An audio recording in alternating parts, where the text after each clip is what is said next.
free agency frenzy. Looking for a big-time target.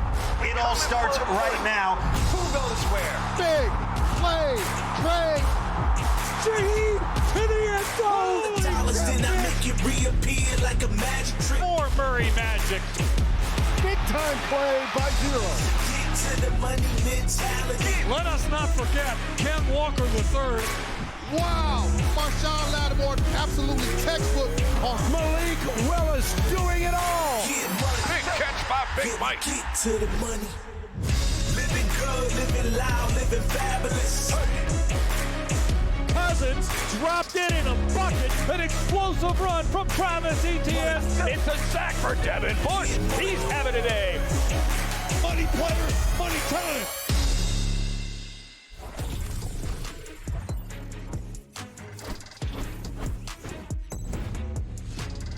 All right, welcome to the Insiders here on day 2 of the free agency frenzy. Patrick Claybon here in the NFL LA newsroom with our insiders. It's Tom Pelissero, Ian Rappaport, Judy Batista, as well as Mike Garafolo. And we start with the most important and breaking news coming into this newsroom today.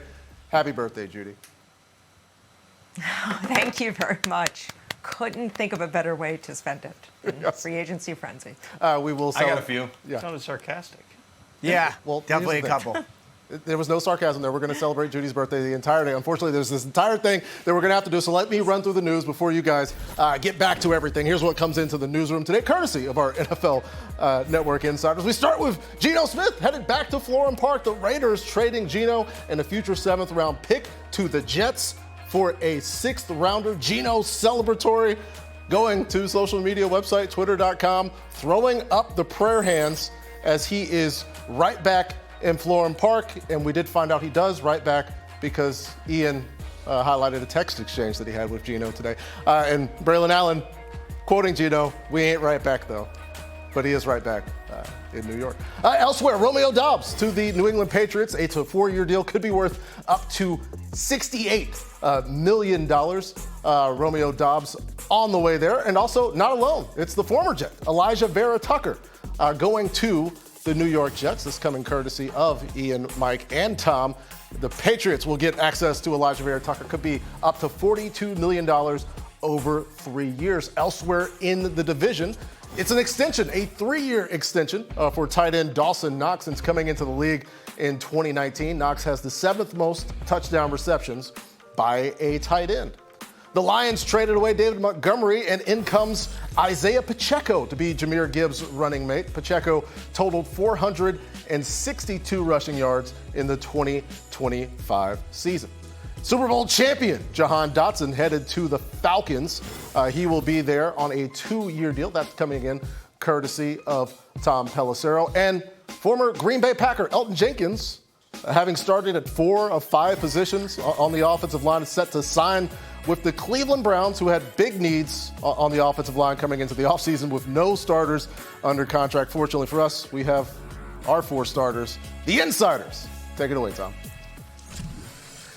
Thank you very much, Patrick, and welcome inside with the Insiders. Tom Pelissero, Ian Rappaport, Judy Batista, and Mike Garafolo. Let's start out by talking about the trade earlier today, Ian. Geno Smith going back to the Jets, a player who would have become apparent in recent days was not going to be in Las Vegas. The fact the Jets trade for him, they adjust his contract. How did this entire thing come together? Yeah, we have known for several days that Geno Smith, really for several weeks, that Geno Smith was not going to be the quarterback for the Las Vegas Raiders. Just a matter of how that departure came, and the Raiders held on to him, knowing that there was a possibility that a team would say, all right, let's just do this trade now. It's a late-round pick swap, no big deal. Just make sure that we get the guy. And, of course, General Manager John Spytek and Darren Muji have a close relationship. They have worked together. They were able to get this done, make sure that Geno got in the building in New York, took a physical, kept all that quiet till the deal, the trade became clear today. So really what this is the Raiders taking on the balance of Geno's contract.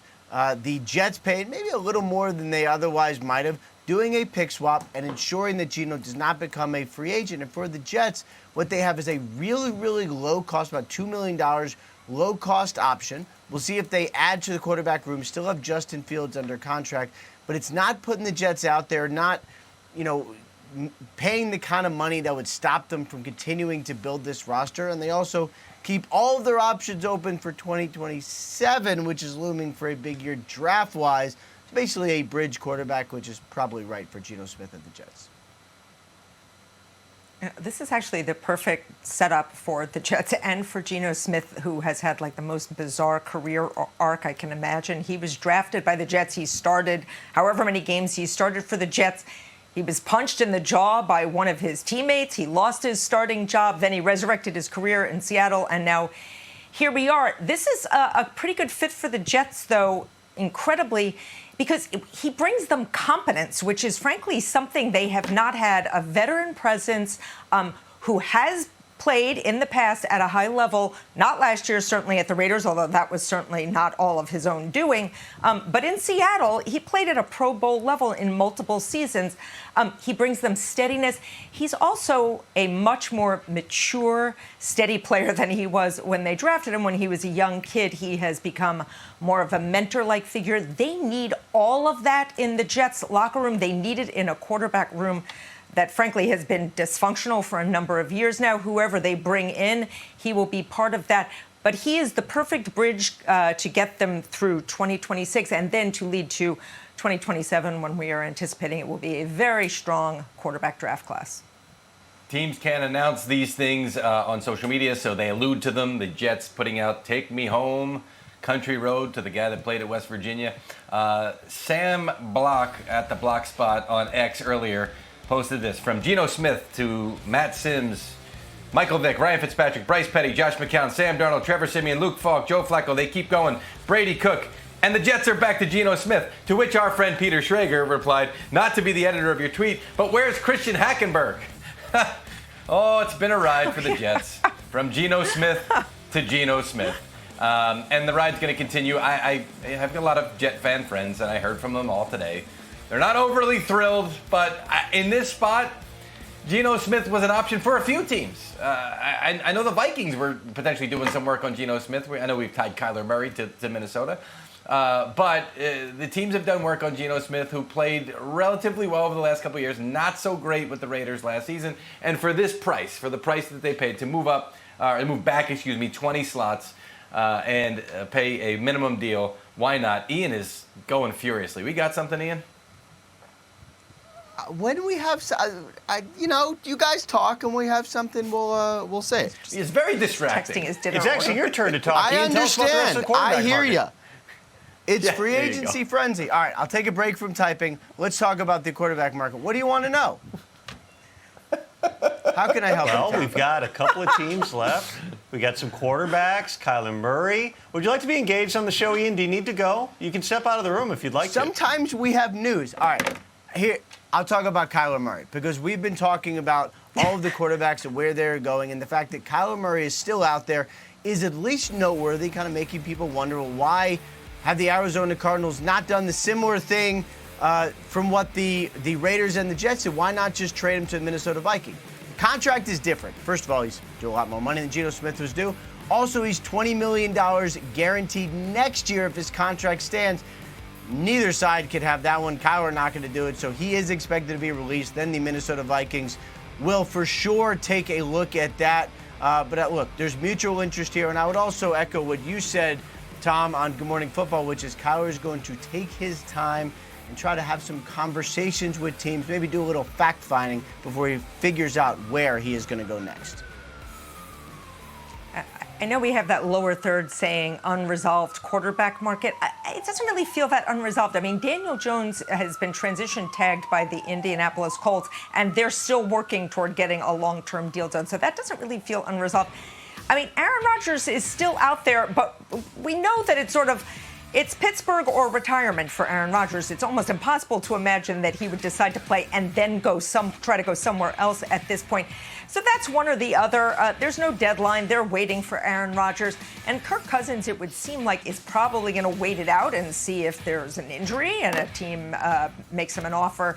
And Kyler Murray is going to be somewhere as soon as he is available to be somewhere. So it doesn't really feel like, it feels like when Geno Smith got traded to the Jets, believe it or not, that sort of wrapped up a lot of the unresolved part of this part of the quarterback market. There's obviously backup quarterbacks, but I feel like for the starting quarterback level guys, it's pretty much resolved.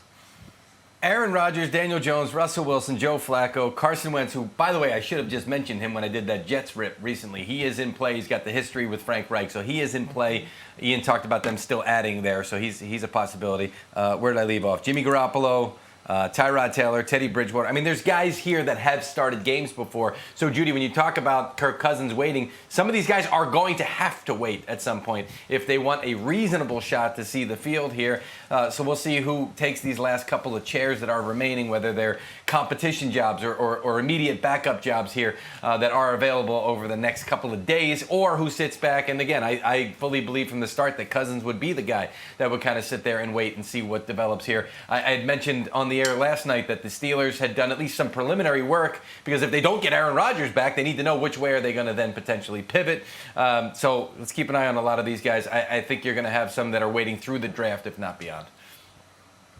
Remember, he had a $10 million parting gift from the Falcons, the fully guaranteed money he is still due. So the worst-case scenario for Kirk Cousins is you kick back, you make $10 million to not play this season and potentially wait and see who might get hurt, who might have a vacancy during the season. We'll see exactly how that plays out in the days, weeks, and perhaps months to come. As we send it back to you, Patrick, so much more to come on this 2-hour edition of The Insiders. Looking forward to it. Thanks, guys. When we come back, the Panthers have been busy on the defensive side of the ball. They make big-time acquisitions at 2 different spots in the front 7.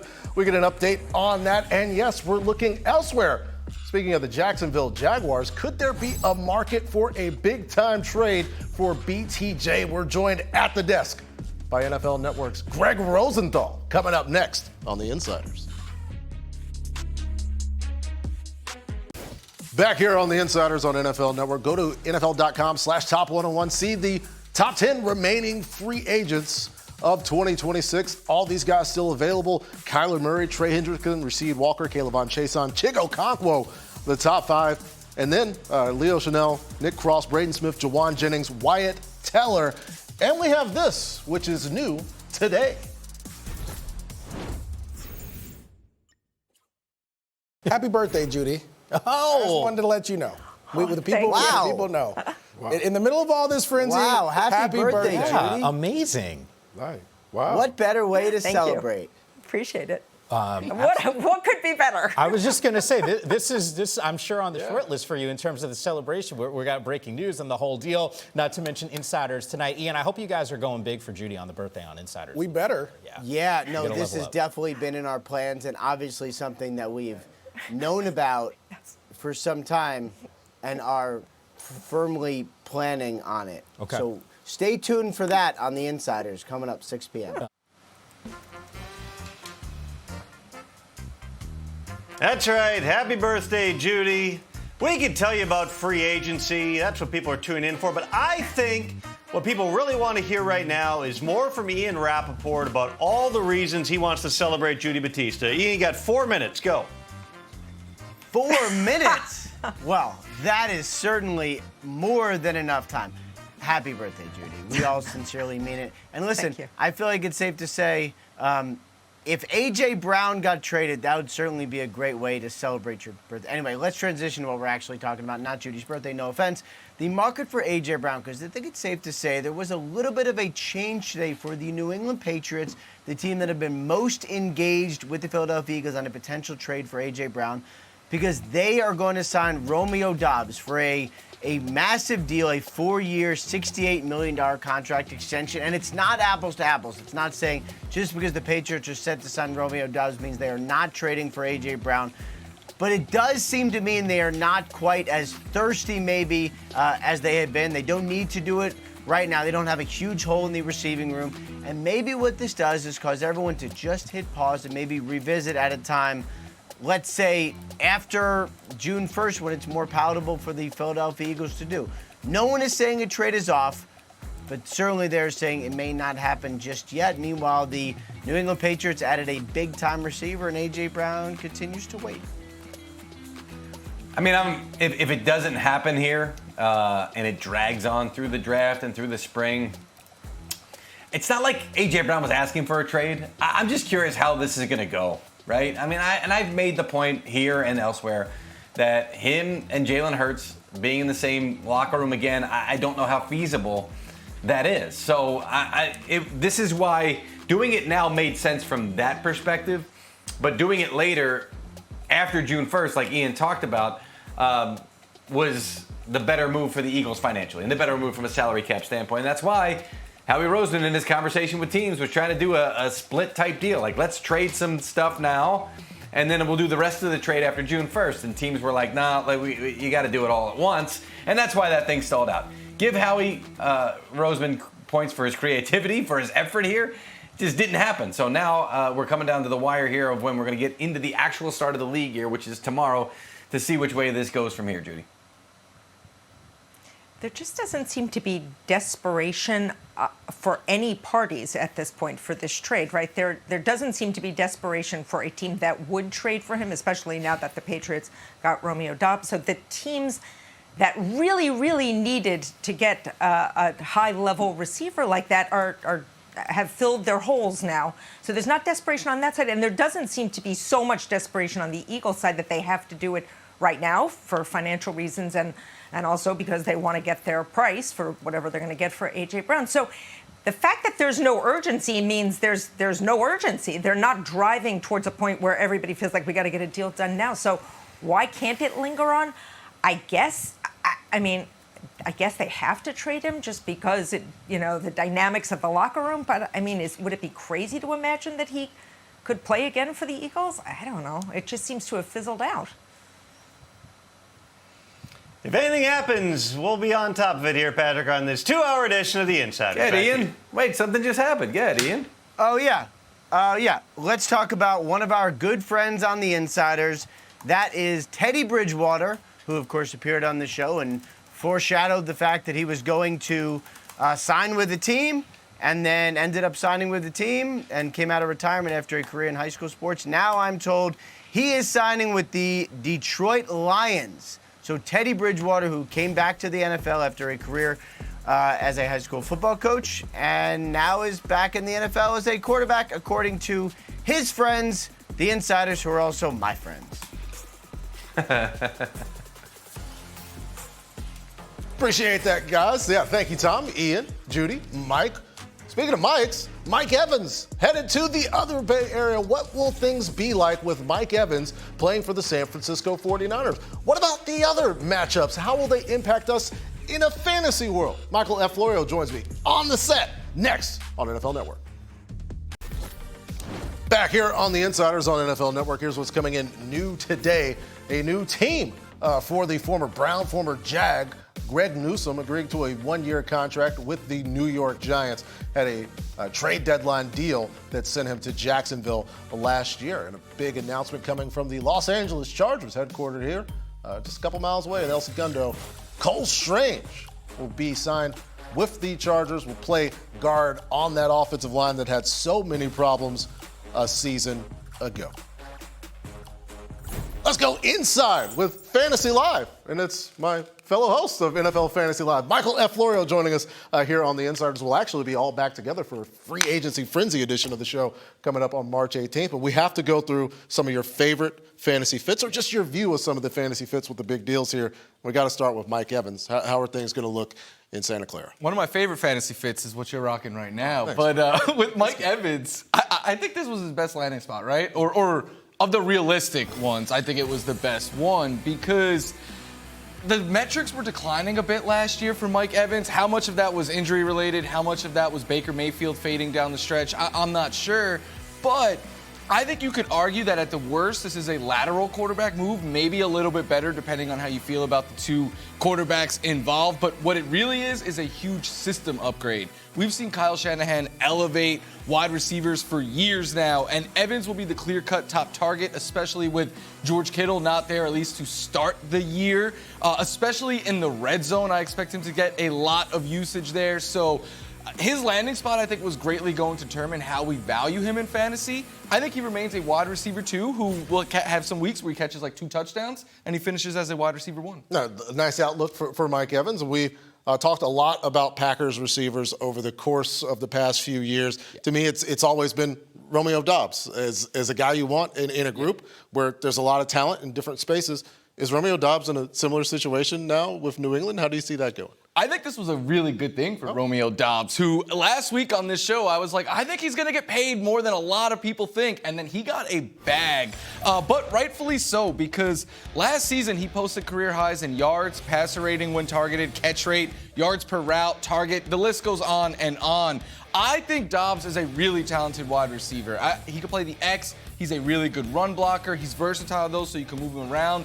But he could do stuff like that, win in the red zone, and he's shown that he could also win downfield. So why weren't his stats really eye-popping? Well, the Packers are a run-first team. They throw the ball at one of the lowest rates in the NFL, and they had a very crowded wide receiver room. The Patriots really needed a wide receiver to step up with no Stephon Diggs there. So I think Doubbs will get the opportunity to be their top target. And we could, just that right there, we could see even more downfield usage, I think, because that was Drake May's specialty last year. So I think Doubbs could surprise. Yeah, the volume options for Romeo Doubbs, looking forward to that. And for years, we've wanted an explosive and imaginative runner in the backfield with Patrick Mahomes. They went and got probably the most imaginative runner we have in the league, Mike. Yeah, I love this fit for Kenneth Walker. Last week on this show, I said my dream fit for both sides was Walker to the Chiefs. I know I wasn't the only one saying that, but I think everyone, Patrick, is getting lost, right? They're remembering the Super Bowl run. They're forgetting how frustrating it was last season to have Kenneth Walker in fantasy. Now he goes somewhere where he could be the clear-cut lead back, potentially a 3-down back. And Andy Reid is so good at designing touches out of the backfield through the passing game for his running backs. I think that Kenneth Walker, if you do that, right, you just want to put the ball in his hands as much as possible because he is so explosive. But right now it's him and Brashard Smith as the only backs there. I'm just hoping they don't bring in Kareem Hunt to kind of be the Kenneth Walker's, the Zach Charbonnet, especially near the goal line. But I think the arrow is pointing firmly up for Kenneth Walker in Kansas City. So big things up for Kenneth Walker, one of the top running back targets. We're also expecting Travis Etienne to have interest in a whole lot of places. Ends up in New Orleans. How do you see that looking? I like it, depending on what happens with Alvin Kamara, because last season, Travis Etienne just straight up outperformed Alvin Kamara on a per-touch basis. He averaged more yards per carry, a higher explosive run rate, more yards before and after contact, more missed tackles, and he was better as a pass catcher as well, which has always been Kamara's bread and butter. So I think Etienne is a rock-solid RB2 with the Saints, who I expect to feed him a ton of volume. But if they do move on from Kamara, he could easily volume his way into some RB1 finishes a couple weeks throughout the season. That's the great thing about free agency. It seems like we have so many more fantasy-relevant players as everybody has hope now. And we hope to be back with Michael F. Florio as more Insiders comes on. And yes, speaking of coming back, Geno Smith is back. This is not Photoshop. What do you think is going to be like another hour of Insiders on the way on the NFL Network? Free agency frenzy. Looking for a big-time target. It all starts right now. Who goes where? Big play, Trey. Shaheed to the end zone. Dollars, then I make it reappear like a magic trick. More Murray magic. Big time play by Zero. Get to the money mentality. Let us not forget Ken Walker III. Wow. Marshawn Lattimore, absolutely textbook. Malik Willis doing it all. Big catch by Big Mike. Get to the money. Living good, living loud, living fabulous. Cousins dropped in a bucket. An explosive run from Travis Etienne. It's a sack for Devin Bush. He's having a day. Money players, money time.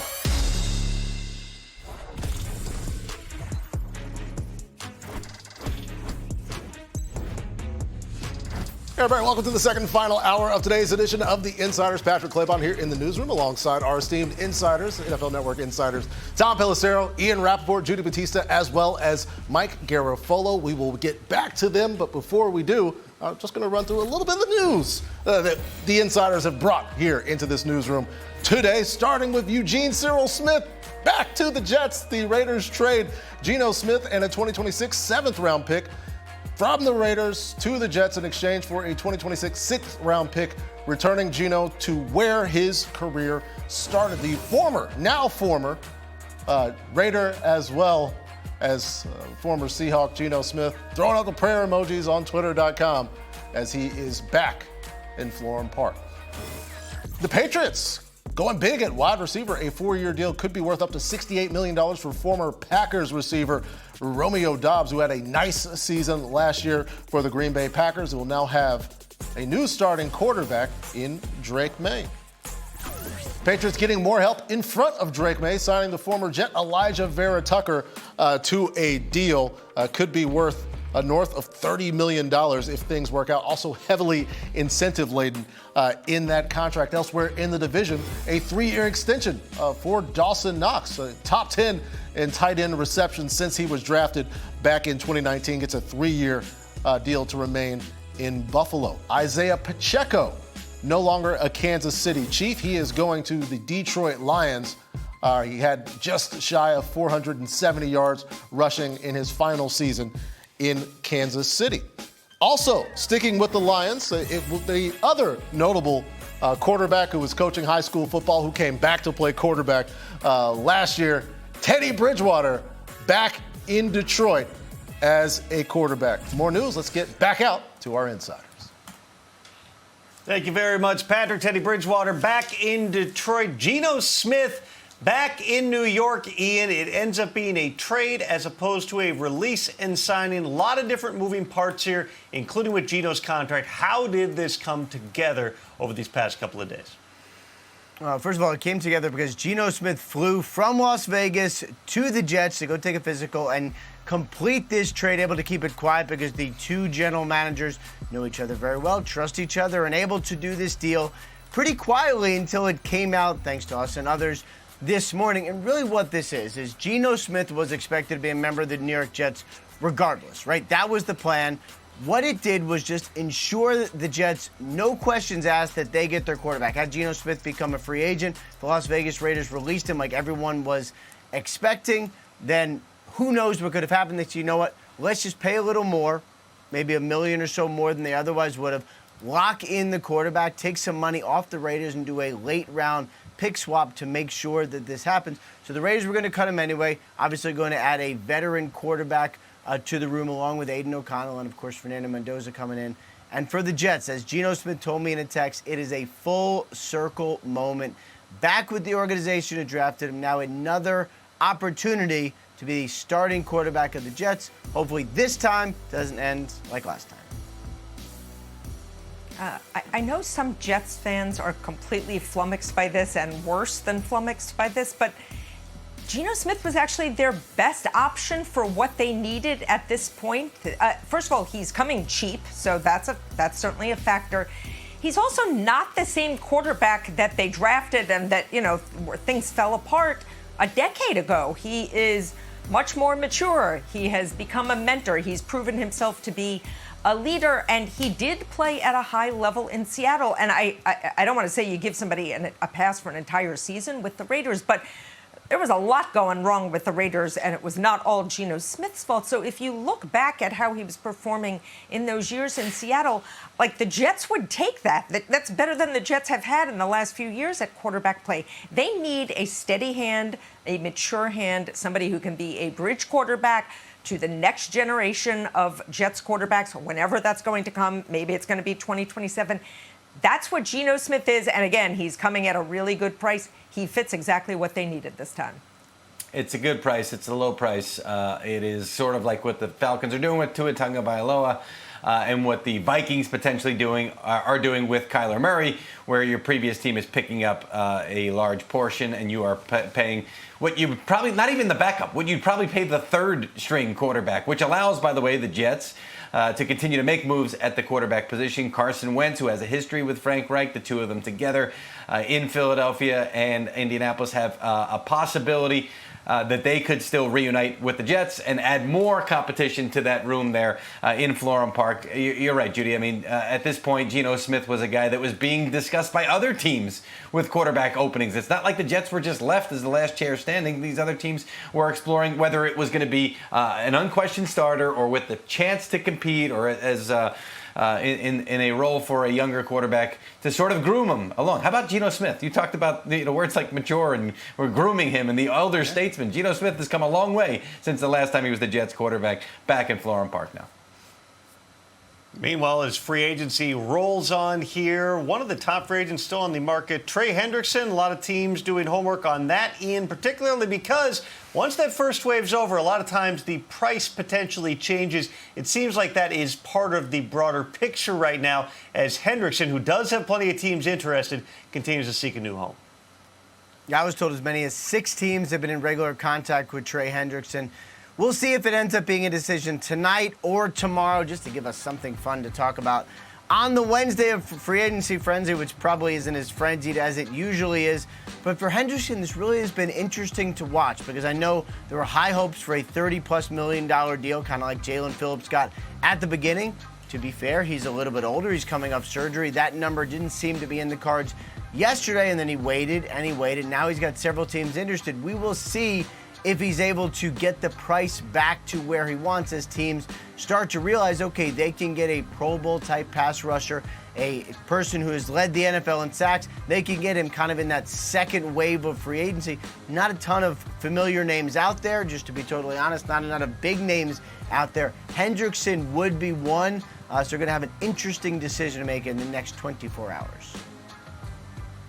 You know, as we're talking about Trey Hendrickson waiting, it is worth pointing out how productive a player he is when he is healthy. Last year, he only played 7 games because of the core muscle injury. He had 4 sacks. But the 2 previous seasons when he was healthy, he had 17.5 sacks each of those 2 seasons. So he is a very, very productive player when he's on the field. Yes, he is 31, and yes, he's coming off, a pretty significant injury and core muscle injury. But when he is good, he is very productive for a team.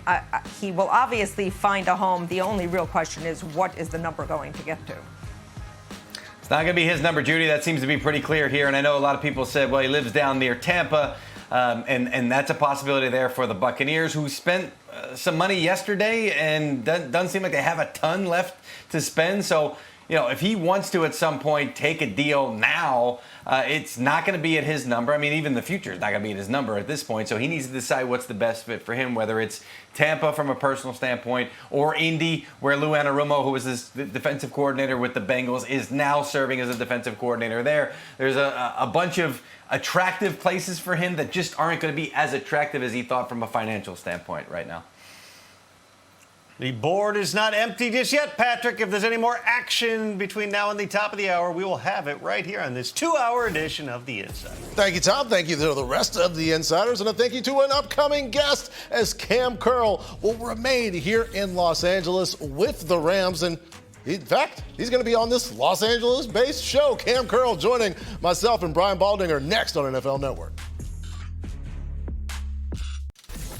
Back here on the Insiders, here's what's coming in new today to our NFL LA newsroom. We start with the Falcons signing wide receiver, former Super Bowl champion Jahan Dotson of the Eagles will now be headed to Atlanta, perhaps, to play with Tua Tagovailoa, Michael Penix Jr., whenever he comes back from that injury. The Jets signing former Bears cornerback Nashawn Wright to a 1-year deal, according to NFL Network insider Ian Rappaport, worth up to $5.5 million. So the big-time turnover machine in Chicago on his way to New York. And the Texans signing Braden Smith to a 2-year deal worth up to $25 million, $13.5 million guaranteed, according to our insiders, Ian Rappaport, Tom Pelissero, Mike Garafolo, as well as Judy Batista, who will now take back over the program named after them. Thank you. That was a heck of an intro there, Patrick. Mike, let's start out with a deal that came down, I believe, right before or during this show. Riq Woolen, the Seahawks cornerback, headed to the Eagles. The first external signing for Howie Roseman, who was getting the shakes after those first 24 hours when he had not yet spent some money. Oh, I'm adding a second one right after it too. But let's start with Riq Woolen on a 1-year, $15 million max deal.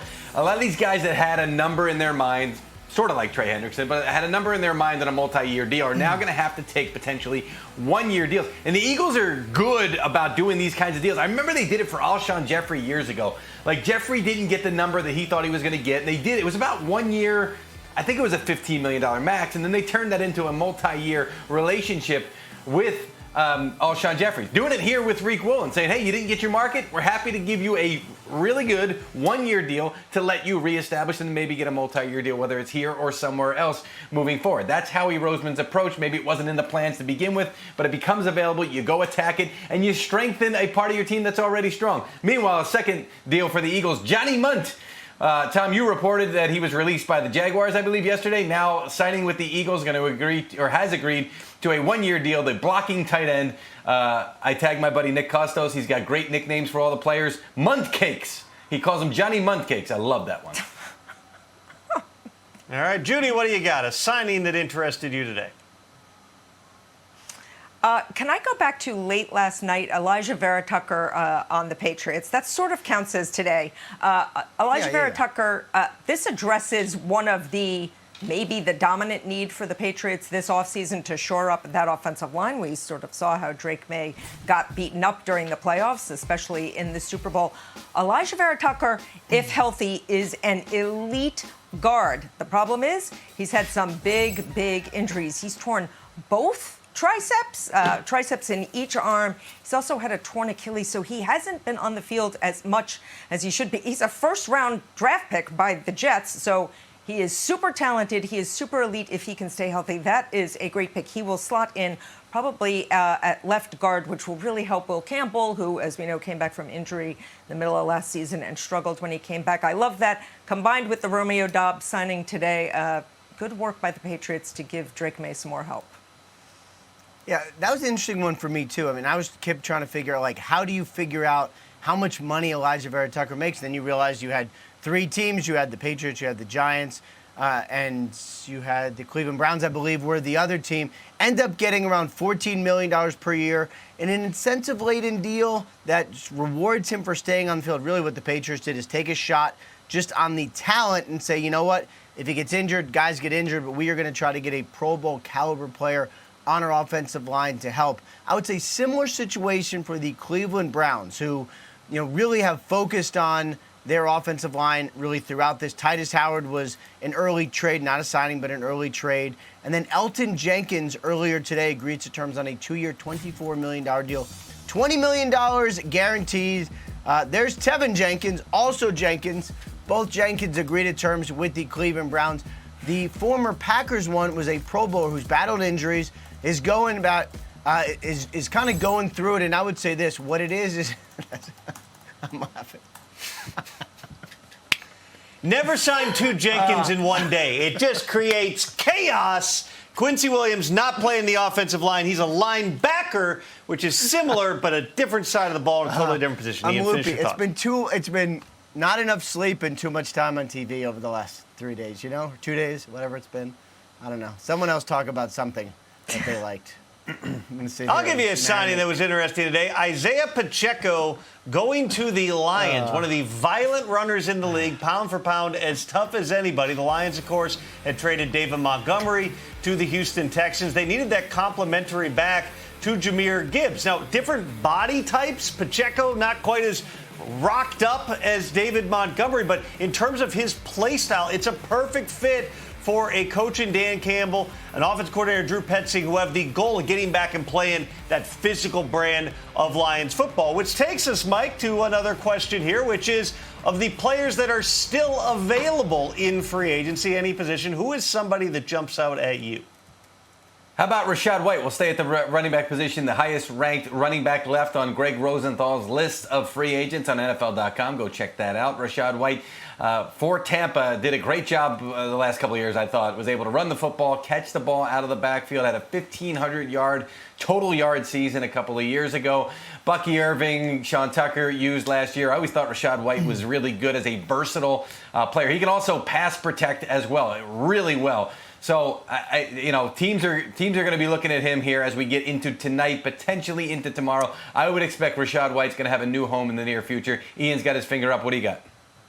Yeah, just a deal that came together in the last couple of days, something I know we've all been tracking. Yep. Cam Hayward has a new short-term extension, guarantees this year, 2 years, $32.25 million. Now, I know that some teams were calling the Steelers, wondering what they're going to do with him. Cam wanted a little bit of a raise. He wanted some security just based on, I know he's 30-something years old, almost 40, but the way he plays certainly does not speak to that, so he wanted a little bit of a reward.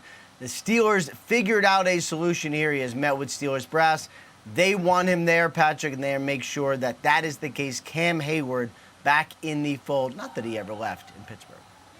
That's great news. Thank you. Great reporting from our insiders. As Ian Rappaport, my favorite Rappaport quote of the day, somebody else say something. It's time to go inside with Fantasy Live. As we did get the report, congratulations to Cam Hayward and the Steelers. As Michael F. Florio is back here to talk some fantasy fits, which we enjoy doing.